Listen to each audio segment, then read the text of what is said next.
How's it going, Bronwyn? How you doing? Great, thanks, and yourself. Thanks so much for inviting me. It's such a pleasure, man. Thank you for joining us on Digital Fantasy Young and Dangerous. So I'd like to welcome you to our show. I think you have boss credentials, economist, futurist, and all of the wonderful things I really, really love for the show. So I want to welcome you officially and tell us more about you. Who is Bronwyn Williams? Well, I'm a partner at Flux Trends. I work with Dion Chang, and we consult to companies about what's changing in the world and how that could relate to business strategy. So looking at the opportunities and the threats of changes in society and economies and politics, and how that relates to entrepreneurs and business leaders. My background is I've studied marketing, and I ended up working for a financial insights company. So I sold amazing people's amazing financial ideas for quite a long time.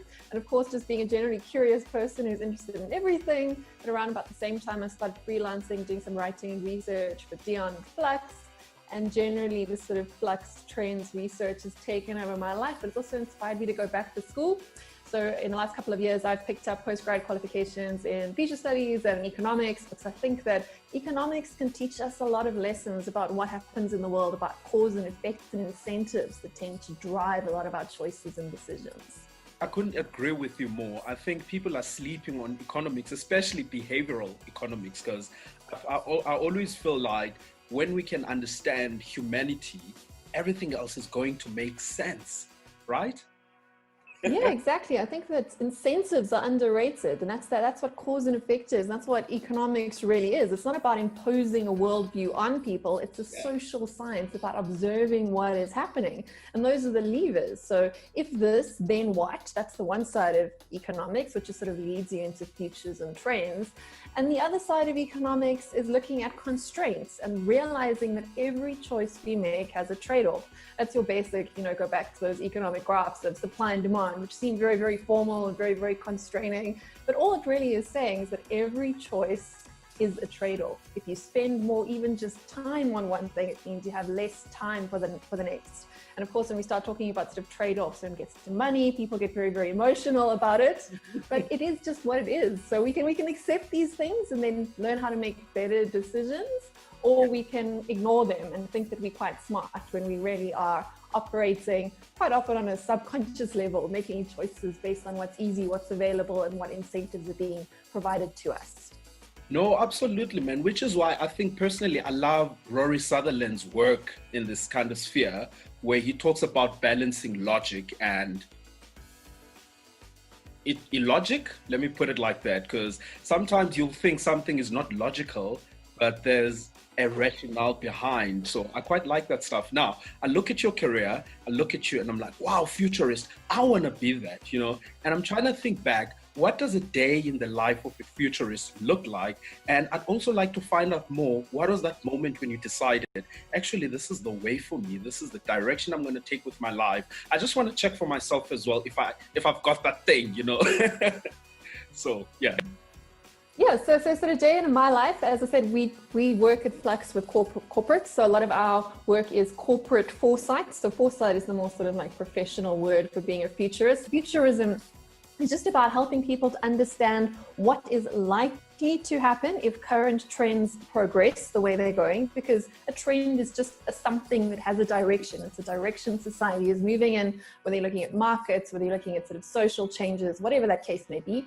Understanding the tracks that we're on, where we could end up, which is going to be, of course, a spectrum, not an individual destination. The further forward you look, the broader horizons get. And then asking people to change that future. So if we're not happy with the current trajectory we're going on, like an economy is declining by a couple of % a year, the question that futurists have to ask then is, what are you going to do to change it? So we look at it, what is probable ahead of us in the future, and then what is possible. In other words, the full range of what could happen, good and bad, and then try and encourage people to think about what is preferable. So what is preferable is the sort of future you want to be in. And that could apply to individuals. So you get sort of personal futurists who do personal futures. They almost function as a kind of life coach. I say, how can you envisage your future? If you make choices today, what could you end up being? And then what do you really want? Or you can apply that to corporates to look at sort of target markets, new product launches, new product developments, which is the space that we play in. And then, of course, you got futurists that look at society at large. looking at things like economic policy, national policy. What are we going to do about, say, for example, the future of education? What should schools look like instead of 50 years, 100 years, 200 years from now? So futurism is not about predicting the future at all. It's about changing the future. And it's about being proactive about tomorrow and not reactive. But if you are being reactive, you're always going to be a player in someone else's vision for the future. You're never going to be the director of that future. And there's very few people. So there's a huge source of competitive advantage for people that are able to dream up better worlds for the future and then to rally people around them to make those visions come true. My message to everyone, whether it's clients or individuals that see our talks or read our work, is to say that the future belongs to everyone. The future is not just for futurists. So anyone can be a futurist. You can be a futurist. In fact, you should be a futurist. We need more people designing what could be happening. Otherwise, we end up getting sucked into the visions of tomorrow. And visions do create reality of very few voices. And those voices tend to be big men across the world. So, Elon Musk's got a vision for the future. Jeff Bezos has a vision for the future. And they've got the money to actually sort of make a lot of those things happen. But we don't have to follow them down that path at all if we are bold enough, brave enough, and creative enough to come up with alternatives, because ideas change. And that's ideas of normal people, that they don't have to be ideas of the rich and famous. I love that so much, which brings me to a question I had for you. So I was listening to one of your talks. I can't remember because I'm such a fan. I told you this before. So yeah. And let's bring someone we both appreciate, for example, into this mix. Cathy O'Neil, who talks about the inequities, that will happen from artificial intelligence, for example, simply because obviously algorithms, they can't create, they propagate. And then you look at the world, how imbalanced it is from an economic perspective. And then you see some people are biased by the systems, whereas if you fit the wrong profile, as we've seen with Black Lives Matter and that kind of thing, therefore, systematically, you're most likely to be stopped by cops on the side of the road. You're most likely to serve more time than your counterparts for the same crimes and that kind of thing. Now, we have these guys who are big thinkers, but what I can already see is a vision of some future that's been built without my consent. But when you look at the outcomes down the line, they work against me. So how do we make it better? I know it's a mouthful, but I'm trying to get an open conversation here about this future that's built by this big man. What can we do as the little man around the world to counter that power, because there's an imbalance right now, economically speaking as well. No, absolutely. But that's why we have conversations like this. So we open up the future to conversation. And I have many conversations, whether it's with companies or individuals, and people don't believe that they own that future. People seem to understand or believe that the future is in some way already colonized. Like we've got to accept the sort of constraints we've been provided with, but we don't.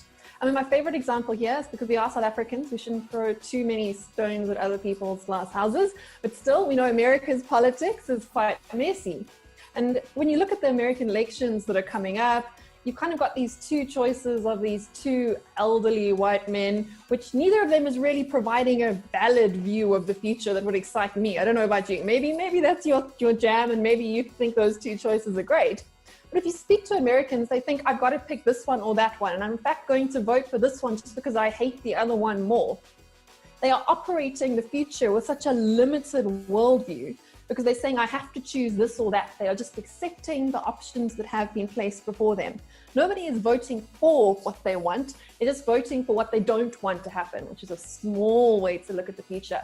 And when you ask them, why don't you just vote for an independent candidate then? They say, oh no, we couldn't do that, because then the other guy would win. And you say to them, but if everyone in America just woke up and voted for what they really wanted, neither of those two men would even feature. And that's what it comes down to, taking ownership of the future and saying, I'm not going to accept your binary visions. I'm not going to accept your deterministic thinking. I'm not going to accept the fact that this is all there is available to us. And I have this conversation with young people to even school-age children. And we are selling them on these smaller, shrunk visions of the future, saying because of climate change, you can't have nice things. Because your grandparents screwed up here, you can't have nice things further down the line. And we've got to change those conversations around to say, not you may not, but rather what could be possible going ahead. And I think to sort of come back to the other point you were talking about, sort of like the Kurzweil views of utopias and dystopias. Technology is not a utopia. Technology is a tool. And I think that there are very big concerns, and I am, just to clear it out there, I'm a techno-optimist. Sometimes I'm a bit of a human pessimist when I look at the sort of choices people make. But I think that can be reversed. And I think that human society generally goes through cycles, but those cycles are over time tending upwards. There's never been a better time to be born. If you were to take the life lottery, which is the example I always use, and if a genie came to you and said, you can choose the year you're going to be born in, but you can't choose the family or the location you're going to be born in, which year do you pick? You'd have to be pretty confident in your luck to pick any other year than right now. Absolutely. Because there's never been a better chance of having a not completely devastated by poverty or war or famine chance at life. That's not to say that those problems are not here, but overall, at a global scale, it's better right now than it was even 50 years ago in terms of things like inequality, poverty, sexism, racism, whichever metrics you pick. We've got a better odds now, but that's not to say it's not perfect. And it's our role as individuals to make sure that we are continuing that trajectory upwards for our children, for our grandchildren. So to use technology for productivity. When I say productivity, I'm not just talking about monetary worth. I'm talking about doing more with less. So living a better life with less effort, with less work, extending those resources more through time and space. And that's the Ray Kurzweil sort of view there of that, of technology as being progress and of abundance ahead, and how we can use these tools to do much more with much less and have much better, more abundant lives for everyone. And that's wonderful. However, there is that sort of darker side too. And we've always got to be guarding against dystopias. So as a futurist, my view is we want to start with dystopia, and my friends in the industry, including like Nick, and he's going to be my book that we're bringing out next year, which is going to be quite cool. It's called The Future Starts Now, and it's about the future involving everyone and all these different views. So he talks about how you've got to start with dystopia, because we can agree with the things we don't want a lot more than we can agree with the things that we do want. And that's the danger with any sort of utopias that are being spoon-fed to us by the big men with their big ideas, is that my idea of a utopia is probably not your idea of a utopia. And utopias can be totalizing, which means that it's imposing a worldview on someone. And you can't impose a perfect world on someone, otherwise all you're doing is imposing a cage on that person. And in fact, if you look at the biggest horrors of humanity, whether you're looking at apartheid in South Africa, whether you're looking at the Holocaust, whether you're looking at what happened in Russia or China in the 20th century, they started out as visions of a particular person's view of utopia, which ended up being hell on earth for other people. So I'm always very, very cautious of anyone that wants to sell you on a future. We should be selling on a range of opportunities instead, and making sure there's space for everyone to carve out their own view of the future. And that's the danger of trying to turn futurism into sort of elite profession, that professionals do it and the rest of us sort of follow those people. That's exactly the wrong way to look at it. My role is to democratize that future so that everyone sort of explore it to their own points. Now, to come back to what you were saying then about Cathy O'Neil, this is where it gets very, very dangerous, and where the darker side of technology comes in, where some of those dark futures that we want to avoid start getting painted. And it's where, when we look at technology from a sort of artificial intelligence singularity perspective, even those words, they start narrowing that future down. So even singularity means it's a singular feature, it's totalizing. Yeah. And that's exactly that danger of imposing that view on someone. And when that totalizing technology is used, like Cathy O'Neil speaks about, to start limiting access to opportunity by using the sort of tools that she calls weapons of mass destruction, which is just such a beautiful term, so isn't cool, it? Right? Yeah, it's just so great. And she's really talking there about professions like, or using those tools to impose statistical averages on the outcomes for individuals. And statistics, I can speak with authority because I've gone back to school to learn this stuff, are great at analyzing outcomes for a group. This is why we find jokes funny, because jokes talk to stereotypes. That's uncomfortable to say, but that's why we laugh. We laugh because we recognize that stereotype about mums or about children or about dog lovers or cat lovers. We recognize the stereotype because there is a truth in it to the group. But when you try reverse that and take the group average and apply it to an individual, that's when technology becomes very, very destructive. So there are some very good case studies there. In fact, there's a fresh one right now that's happened in the middle of COVID, where students were unable to sit for an exam. This is an exam that's used globally to gauge whether a student is academically sufficiently trained to get into American universities. So they use this global exam, so South African or Indian or whatever Chinese students can all sit it to sort of standardize that qualification, entry qualification. And this year, those students obviously couldn't go to exam centers to write it. So instead, they used a technologically developed algorithm to determine what score the student would have got. And they used that algorithmically created score to actually apply to these individual students.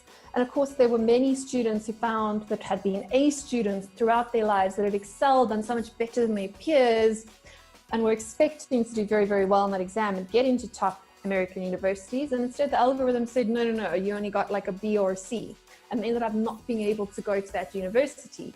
And when you start interrogating these platforms that have developed that algorithm, they were using not just the student's individual academic record, the effort that individual put into their own life and their own destiny. They also included the average of the school and the average of the community and the average of the nation, which is obviously devastatingly unfair. So it was good for the people who were doing a bit worse, but for those students who had poured their life into an opportunity, they were suddenly denied that because they were treated and processed as a machine, not as a person. And we see the same thing in loans from banks, whereas we were talking about earlier, based on sort of historical, racial, gender, demographic inequalities. There's already a bias in those systems. And we apply sort of past behavior to future events, and we use it in a totalizing fashion. It's very efficient, but it's very, very unfair to individuals.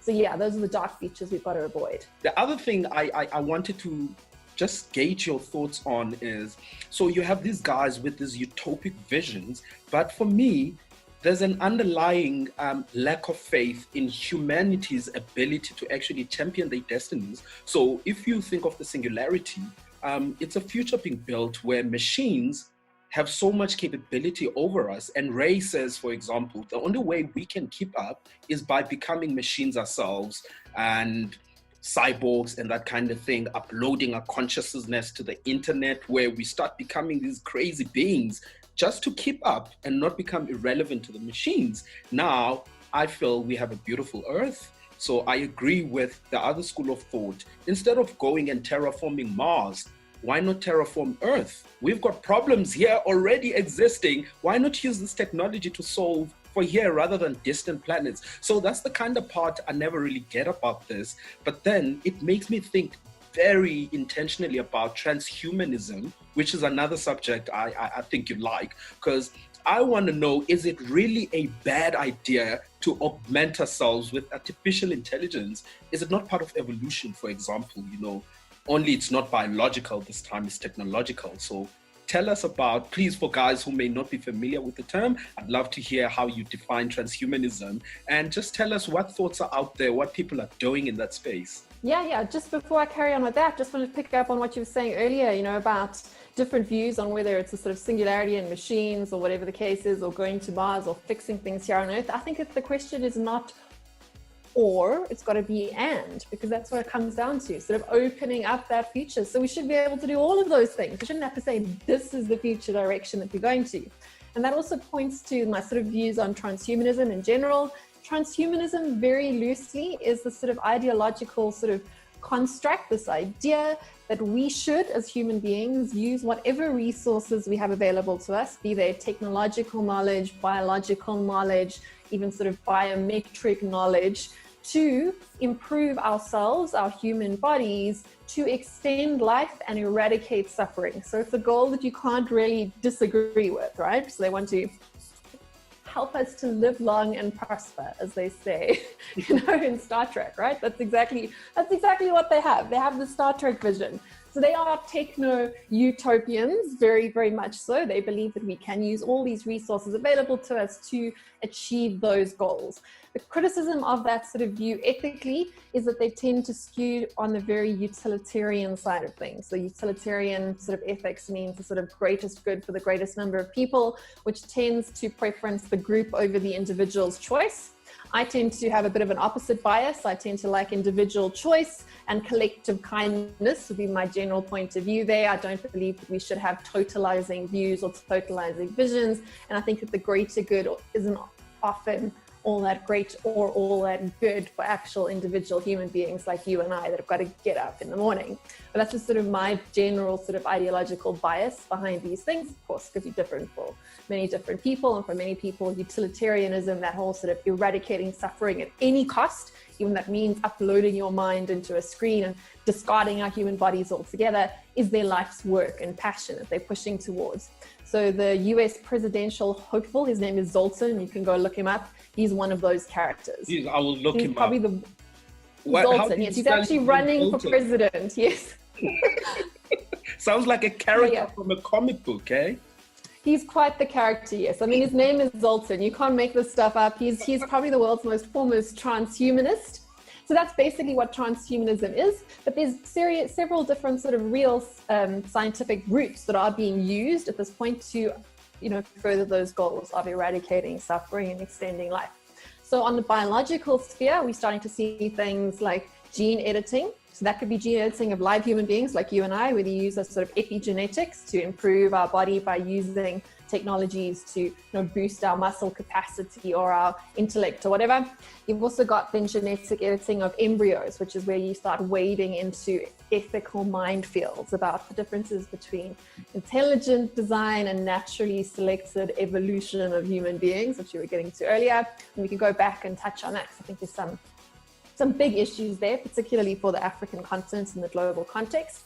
But there's other routes to transhumanism too. That could be like the cyborgification of people, that's merging human bodies with technology. That would be like Elon Musk's plans to put Neuralink chips in our brains too. I think he had a press release out the other day ago talking about direct streaming of music into your brain, so you could just like feel music all the time. But he's been talking about this for a long time. But cyborgs sound very scary, but they're not. I mean, if you've got a pacemaker or a hearing aid, you're a cyborg, guy, like this is already happening. But so the ethics to that, I think we shouldn't get too hung up on that sort of stuff. And of course, it's great. If you're an amputee, you can now get bionic arms and you can look cool and feel cool and be like this new type of human. It's about reframing disabilities as being different sorts of abilities. So that's very exciting for me, that side of it. And then of course, you've got the more sort of futuristic side of transhumanism, which comes down to the sort of getting rid of our human bodies altogether and uploading our consciousness. Now that's very theoretical. We don't even know what consciousness is yet. So we can't really say we're going to just go ahead and do it. But people are quite keen on that. That's why you got people sort of freezing their bodies, in like cryogenics to like be resurrected one day when we can do all this stuff. Basically, there's many routes to transhumanism, but if you keep those two goals in mind, any technology you can imagine to get to that point can help you do that. But I think that coming back to the whole thing of intelligent design of future generations of humans is where it gets very, very tricky. So in the book I'm putting together, again, I got Craig Wing. He's also a South African futurist, so he's quite well known.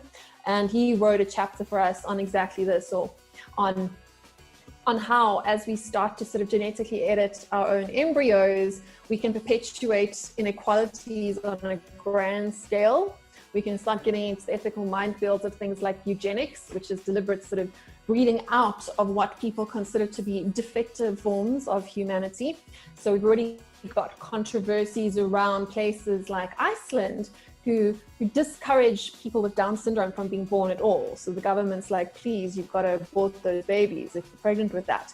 So you might be saying, oh, that's good because you're sort of making society have less sort of intellectual differences, but at the same time we're sort of making a judgment call on what sorts of human beings are valuable enough to be born into the world and which are not, which is hugely ethical. It's a huge ethical problem. I mean, when you even start looking at places in Asia where they've had to make laws that you're not allowed to abort female fetuses because parents only wanted male children. And you've got the same thing from racial biases or from like the sort of skin pigment of your children to try and like, you know, choose whether they should be lighter or darker skin, which is horrendous. And this technology that's available to us now, it's already in existence. You can't put this genie back in the bottle, which is why I'm talking about that one and not about the sort of mind uploading, which is speculative. CRISPR technology is here today. We can start making more and more of these choices, and it's available to more and more people. So we've got to be very, very careful about that. I think that further down the line, from a futurist perspective, we've got to think what happens in 3, 4, 5 generations time when some parents have access to this technology and are selecting for superior strength, weight, height, even intelligence further down the line, and other families don't have access to that technology, whether for financial reasons or for legal reasons, so that they're banned by their governments from dabbling in this sort of playing God technology. If you have access to that and those sort of edited babies start to breed with each other, and breeding such a horrible word when you're talking about humans, but still, but in a few generations, you've literally got different species. You've got a different species between, you know, the children who have had all the access to pre-birth privilege that's possible and those that don't. And suddenly you've got a very, very different world to start looking at. And how do you organize financial equality in a world where genetic inequality is a real thing? So those are some of the questions coming up there. Yeah, you know what I think? I think the whole notion of ethics is always going to be tricky, you know, because there's cultural nuances at play. You know, my understanding of X and yours may not necessarily be the same thing. But I do agree, though, that there has to be sort of like an idealistic standard we aspire for, you know, that seems just and fair and all of those things we understand now. But to bring it closer to home, you look at values, for example, my mom had, and there's only about 2 generations between the two of us. Completely different person, you know, simple things like, what are your attitudes to nudity, for example? You know, it's unheard of. So you then begin to form this idea that culture and ethics will constantly evolve, because we also have other things which have been scientifically rubbished, you know, as superstition. I'll speak on behalf of us as Black people. We had certain beliefs: you can't do this, you can't do that, because of superstition. But now, the more enlightened we get, we realize actually that's not true. There's a purely scientific rationale for that. Then it changes the whole loop of what we consider to be ethical. Because what I'm trying to understand is, who gets to determine what is ethical and what is not? And why this is so important is because there's a technology I have faith in. Perhaps you can enlighten me as to why it's not like mainstream blockchain, for example, because I look at the concept of blockchain and I'm like, you can solve so much with this tech, because as an individual, if I contribute something, you know, a piece of art, and I write in the smart contract into it, then my wishes for that creation will be respected. It's transparent, it's on an open ledger, and you can start accounting for everything, you know. So in a way, you artificially bring back trust. Because I remember listening, for example, to Michio Kaku as well, where he spoke about the concept of perfect capitalism, where you'll instantly know the value of everything to secure that you're always getting the fairest price and this and that. I won't lie to you, that appeals to me, because it bars me from being screwed by a guy who sells me something and pretends it's an original, meanwhile it's number millionth copy, you know. So I'm quite fond of that, and I'm not sure why blockchain is not a mainstream tech now. Do you think it's being stifled, or is it one of those pipe dreams? What are your thoughts on blockchain?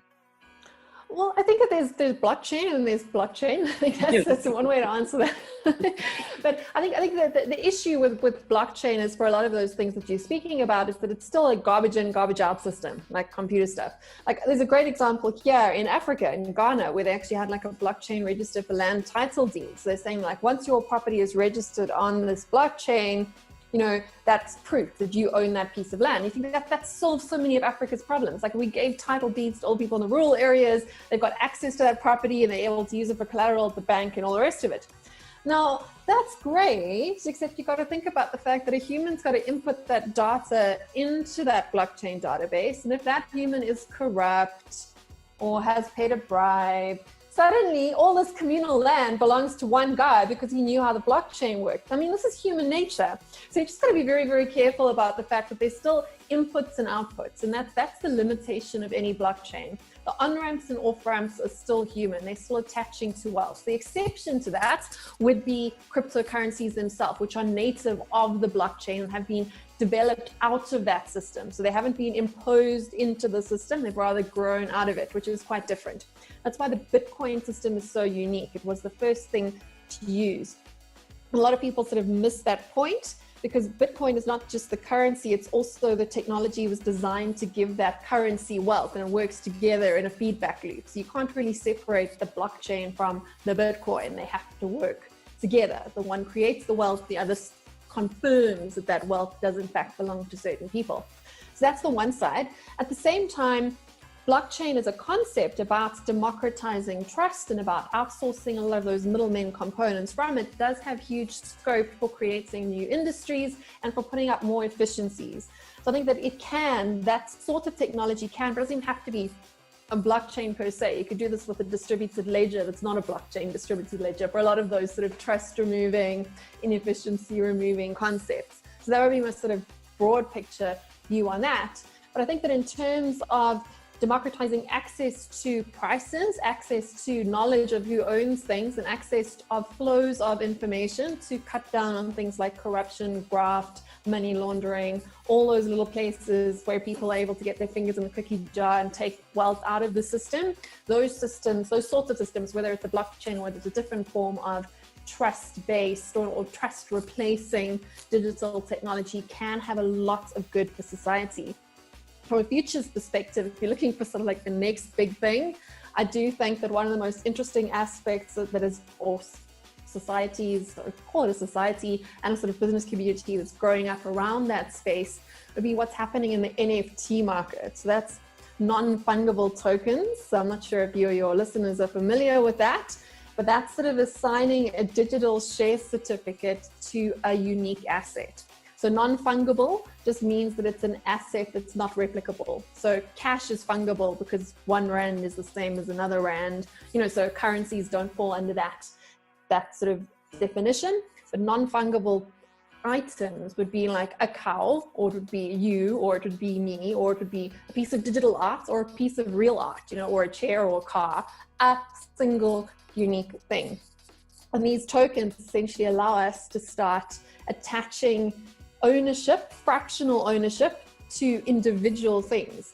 So instead of having lots of currencies that all mean, or lots of rands, or lots of pieces of money that all represent essentially the same thing, this is kind of like the opposite. You're able to carve up a single thing into shared ownership. And it's very, very exciting in terms of the sort of things you can do with it, in terms of thinking about debt and equity on an individual level. That's one of the things to be looking at the moment in terms of the future of finance, how debt is a problem and access to credit is a problem. And that's the only real way to get access to funds if you're trying to make something of yourself in this world. You've got to borrow money to start a business, to get an education, to get a car, to get a house. What if instead of taking on debt, you sold a non-fungible token in yourself and your future earnings? And the ethics to that flip both ways, because with the loan, you take out a loan. If you lose your job, you still owe the money, which is awful for you. And there's a risk to your creditor too. Now with the token, you can say, I'm going to sell you a share in my future worth because I believe that I'm worth more than I am now. And I believe I'm going to be successful in the future, but I need cash up front. So you get the money, but of course, if you don't make a success of yourself, your investors lose their effort, but you have no risk there.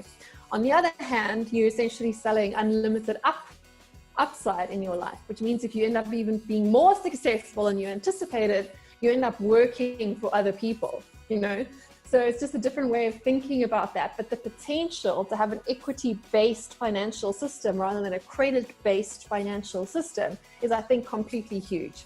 It talks about shared ownership, collective assets, making all of these things more community-driven and more reciprocal skin in the game, coming back to incentives, more shared upside, not just shared downside, which is where a lot of the problems in society, individual, corporate, political level lie, where the person that's getting the upside reward is not the same guy who's carrying the risk. Absolutely. See, I really, really love that because I think that's sort of where my mind was going with the blockchain. I just didn't understand it was a completely different tech altogether. So I'll be definitely looking up NFT. That is so cool because I always imagine a world where we as the citizens, civil society, we felt we had a stake in governing. I'll use COVID as a perfect example where we've been locked in our own homes, feeling like victims, like we have no say, and I've heard many people, including in the Digital Fanta group, where they're like, where do we go vent all of these things? Where do we go have referendums? If Britain could dislodge itself from the EU, like what do we do? And because you feel so powerless, and I think any tech that can democratize access for people and give back more control, that for me is an instant winner because instantly you know what the feeling of the people is and so forth. So I can see the upside. I'll definitely look into that. I'll jump on that bandwagon as in like now because I'm someone who believes in my potential. So someone better invest in me. That is so cool. Just on that. But let's talk money. I love that thing because I've always been of the notion that the only way we can really take Africa out of the doldrums is not through politics. This is just my thoughts. I feel like it's only through economic means.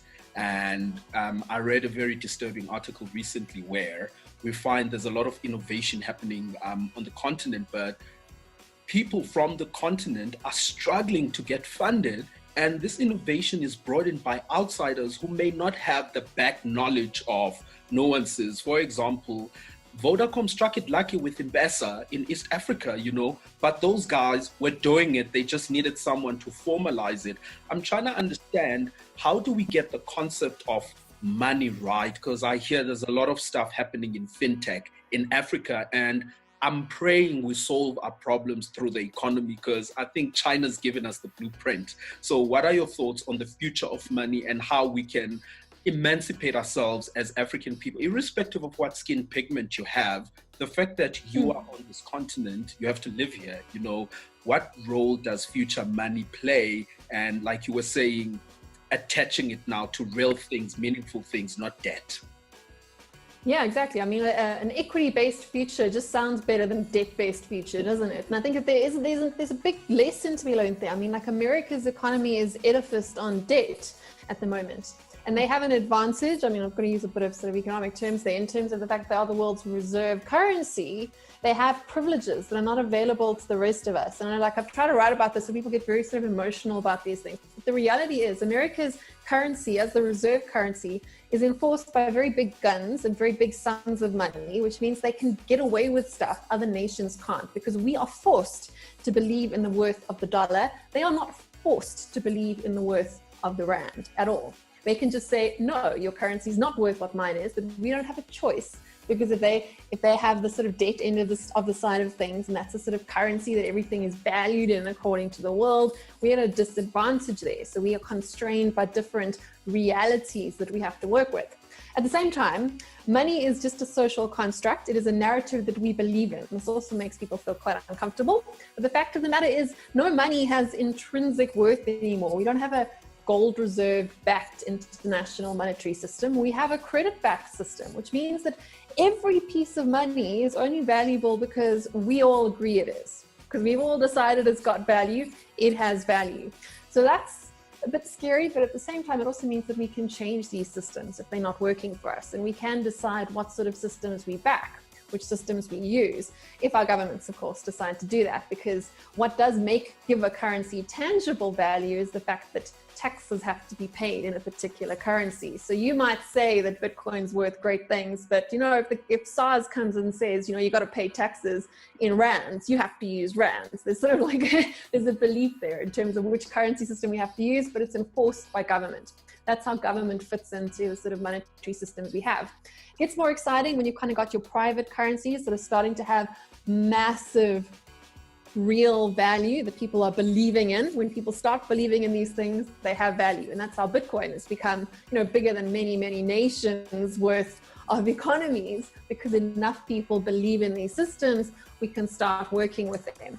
But there's also more sort of exciting new ways of thinking about currencies in terms of like local currencies are quite an interesting trend, where local currencies are not backed by government, but they are currency that's traded within a community. So that community is given it value. So it'd be sort of like microcurrencies. You can almost think of them as a rewards point system, like your eBucks or like your discovery points or whatever, but they have a value because enough people believe in them. So money requires a network effect to work. So coming back to the African story, we need to start believing in each other. And I'm going to come back to this word of belief, because all financial systems run on belief. When the belief runs out, they stop working. We can like this, we cannot like this. That's the way it is. But we don't have belief in Africa as Africans. I mean, some people do, but we don't have as a continent, I don't believe. I certainly haven't seen evidence of the fact that we believe in each other. We don't invest in each other. If we are wealthy and privileged enough to have investments, we invest in the sort of JSE, which is mainly international companies that have listings here, or we send our money offshore to hide it, because we're too scared of what's going to happen here. So that shows that we don't necessarily have as much belief in ourselves as we should have. And conversely, we don't believe enough in each other to invest in each other's businesses. If you want to be a sort of unicorn company in Africa, even M-Pesa and all the rest of it, you've got these great ideas as Africans, as companies, they're not getting funded for the most part, when you're talking about the big checks, by Africans. They're getting funded by these sort of offshore investment companies. So the M-Pesa success story, it was a success story for users, but it wasn't a success story for African wealth building on the continent. The VC funders who got rich from that project are not Africans. Absolutely. And I think that's a huge tragedy. So if you look even look down at Cape Town, sort of like the companies that are attracting funds, they go to Silicon Valley, they try to get a nice check over there, and they come home and we congratulate them, but their business is owned by foreigners. So like we're not keeping money onshore. We haven't necessarily learned our lessons. And we all know about Africa's history and about the fact that, the rest of the world came here, pillaged, took our resources and left. So we had the wealth, we had the worth, and we still do now in the digital age. We've got the ideas. We know this. We've built the M-Pesa. The world's eyes are in Africa for fintech. No one's doing more interesting stuff than we had. We had online banking before the UK did. There are still people in the USA that have never used an online bank account. Ubiquitous, yeah. This blows your mind. No way. Are you being for real? It's totally true. Yeah, for real. Online banking is an African thing.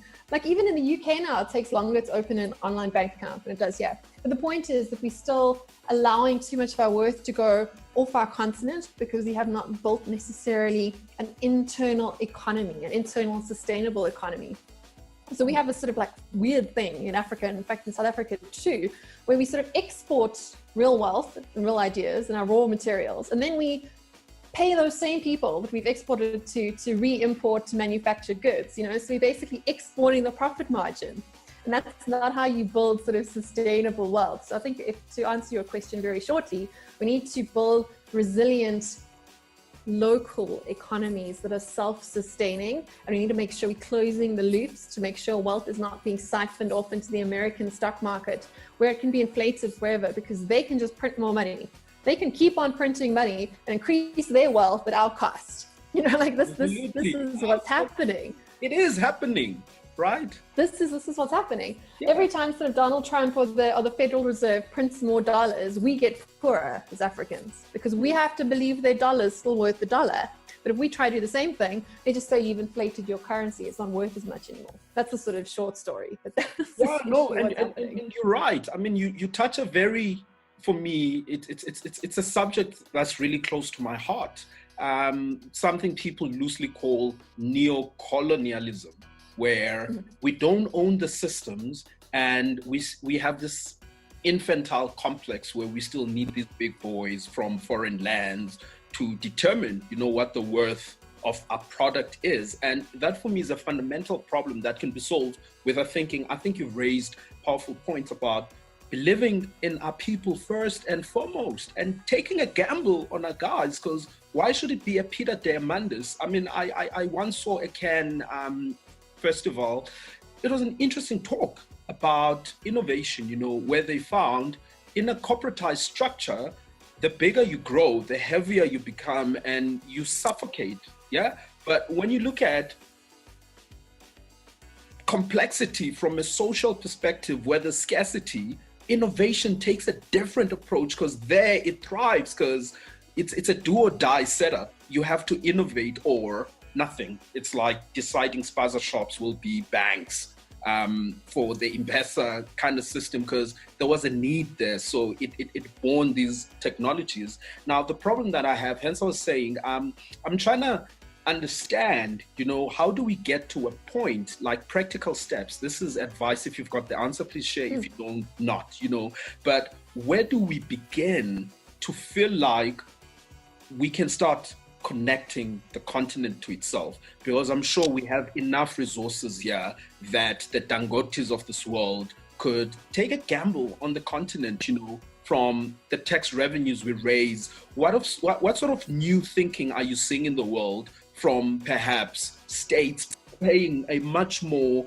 I don't know how to put it, but a hands-on approach in believing in local businesses, as a gamble? I know Nigeria did it, where they just gave grants. For example, here, we controlled by the private banking system. We know this for a fact. They work out the risks and everything. And even now with COVID, we had to go ask them for assistance.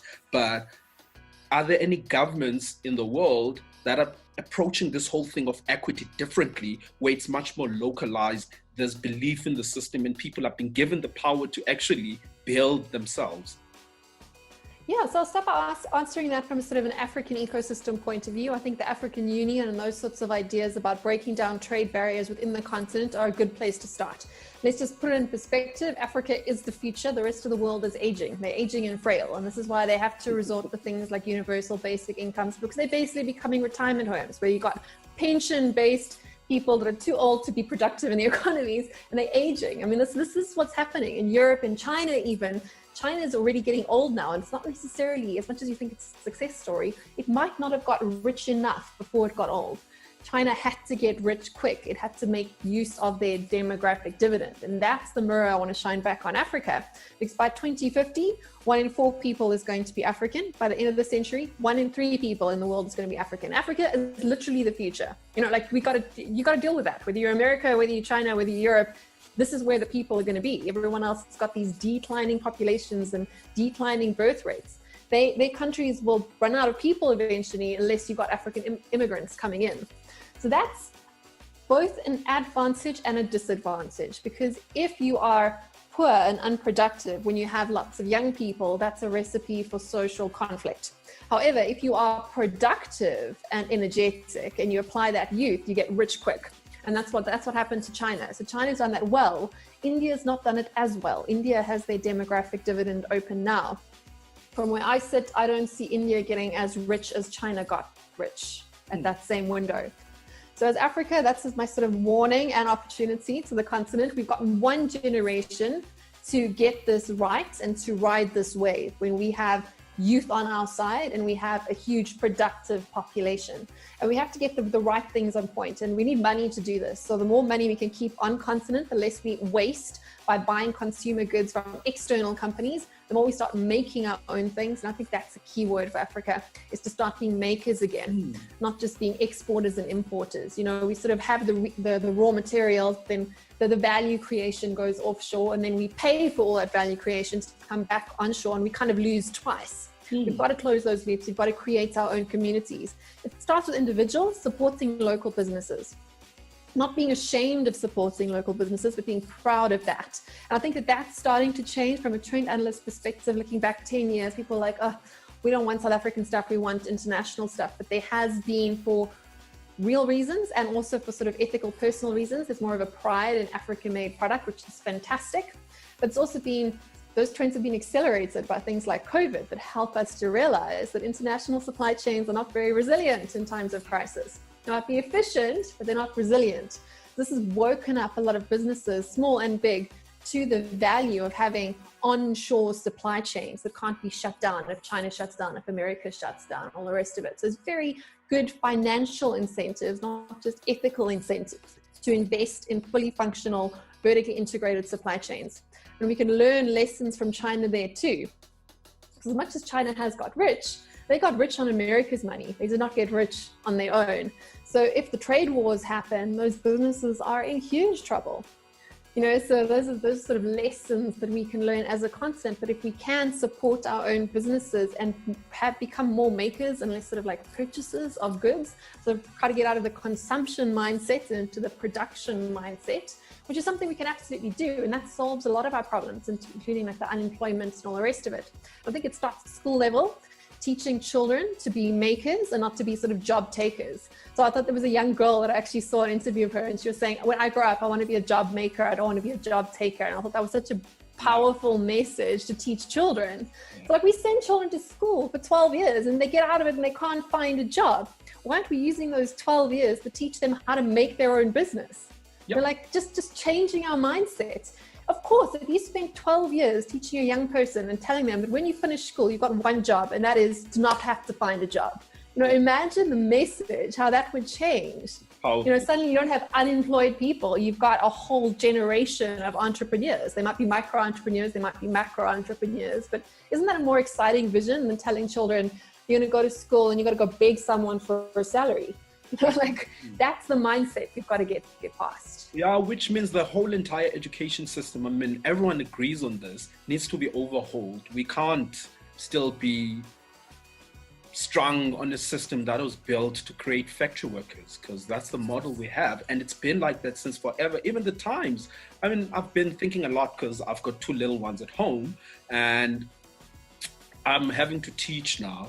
And so I'm looking at time and I'm looking at the world and I'm like, already there's too many holes, because the future I foresee is completely different to people's expectations. The fact that we are working remotely even now, I've been here since March, you know what I'm saying? So time now has assumed a different meaning for me, whether I'm up at 2 a.m. or it's entirely up to me, you know what I'm saying? So that flexibility, you don't get that in the traditional education thing. But I know we're running out of time. The very last sort of controversial point I wanted to make was, you said you optimistic about technology, but pessimistic about people. Obviously, if you look at history, I can't blame you for that. I wanted to take it a step further and think, or rather say, do you not think people are naive? I'll tell you why. So from a scientific perspective, if you look at guys who manage to work themselves into positions of power, so there's a disproportionate ratio of, I'll call them psychopaths, for example, this is scientifically proven. The stats are out there. We had a feature on mental awareness, here on Digital Center, when we had an expert on the subject, where people couldn't understand why we're so depressed at work. Meanwhile, your boss is an undiagnosed psychopath.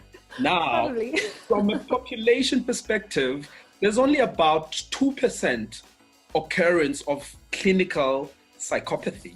But when you look at the business world, it's like 40% of senior execs and managers. And these people are really smart, don't get me wrong, because it comes with the condition that they have. So they kind of like the guys driving the seat. So do you also not think bad things happen because of that? And people are just naive, just like we are right now as South Africans, thinking Cyril Ramaphosa is going to take us out of the situation. I don't think he will. I think we have to take a stand.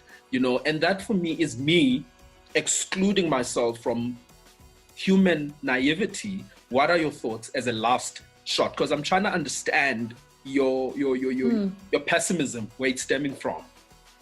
Yeah. I say that in a bit in jest. It's like, I think most of the problems, that's more about a question around technology. As people say, technology is bad, it's going to hurt us all. No, it's the people that are making bad choices with the technology that hurt us. So be afraid of people. Don't be afraid of technology in and of itself, But of course, there's good people, and we outnumber the crazies, definitely. But that comes back to what you've been saying. I think we've had this sort of threads a few times through this conversation about decentralizing power. So democracy is only half the game, but is it really democratic when you only have a say once every 4 years in how your country is run? And is it really democratic from a corporate perspective if a company is making all the decisions on behalf of all of its shareholders and they're not getting that input from their shareholders and their stakeholders and their employees, everyone else across the way? It comes back to that sort of reciprocal skin in the game. And that's where technology can play a very good role in democratizing, but for real, power and wealth. because democracy by name and democracy by nature are two entirely different things. I don't believe that a democracy is one check on a piece of paper every 4 years and that's it. You know, look, oh, you got to say in the future of your country. No, you don't. You just got to choose. You got to pick a color. You know, you got to pick a color team. That's all you really got to pick. You didn't get to choose your future. You have to still rely on that person who has a huge amount of centralized power. Same thing as a shareholder. You can buy your shares, but you've got a very small amount of say in the running of that company. Because it's always like to say corporate and politics are very, very similar, and the same problems abound. These inequitable incentives where people with the upside are not the same people with the downside, and vice versa. And that's when you get sort of concentrations of power and wealth. But on a more positive note, I think there are things that we can be using technology to fix that. So you mentioned the whole blockchain thing and about the sort of democratization of information and access to information. That's great, but I'm more interested in democratizing participation in decision makings. I know we're running out of time, but if you want to look at what Audrey Tang is doing in Taiwan, she's my favorite case study right now. A young tech person, was also the youngest person elected to parliament, or I don't know what the equivalent of parliament is in Thailand, but she's in government there. And she's designed these very collaborative bottom-up governance systems. So I'm not sure if I mentioned earlier, Elinor Ostrom, she was a Nobel Prize winning economist, and she also spoke about collective commons management as a compromise between capitalism and socialism, somewhere in between. So instead of rules being imposed on top, or property and rights being concentrated in the hands of one or two, it's rather about communities making their own rules and following them. So instead of, she sees private property not being ownership of one person, but rather private as being community owned. Yeah. So there's this concept of local governance. So Elinor Ostrom spoke more from a theoretical offline perspective, but the same ideas are being applied by Audrey Tang with very tangible results in Taiwan, where they've got these collaborative governance platforms that allow in real time for citizens to vote on real policies that affect them. So the people who have most at stake get to have a say in governance in a very tangible way. So there's an example there of what happened with the Uber drivers there. We all know what happened with e-hailing. Taxi drivers got upset, but riders obviously wanted to ride. Most countries made a top-down legislation. They said either you can or you cannot, or these are the rules, that's not the rules. It was like a one-size-fits-all. And of course, it's very polarizing because there were winners and losers. Instead, what Audrey Tang did is, as she likes to say, she made a bowl. So the government made the bowl or made the playing field, and then she got the players to fill it themselves. And isn't that a beautiful concept of governance? The government creates a structure, but the people build the detail. And she built this tech platform where she got people to be able to put out their own views using short character posts, almost like Twitter, to say, great idea, I hate this, it's bad for me because of this. People put their voices down. Unlike social media, you weren't allowed to troll people or disagree with them. You could only like it. So, you could say you liked it and agree with it or not. And then she used artificial intelligence or algorithms to aggregate the most common views. So they might have started out with 100 different people's opinions, and the artificial intelligence sort of said, these are very similar. These people are basically saying the same thing. She created groups. And then she found commonalities between those groups. And eventually they came down with a general consensus.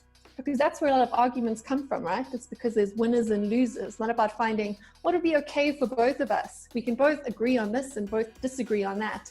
And they came up with their own legislation for regulating the taxi industry, but in a way that benefited both the Uber drivers of e-hailing companies and the existing taxi companies were operating on a flat footing.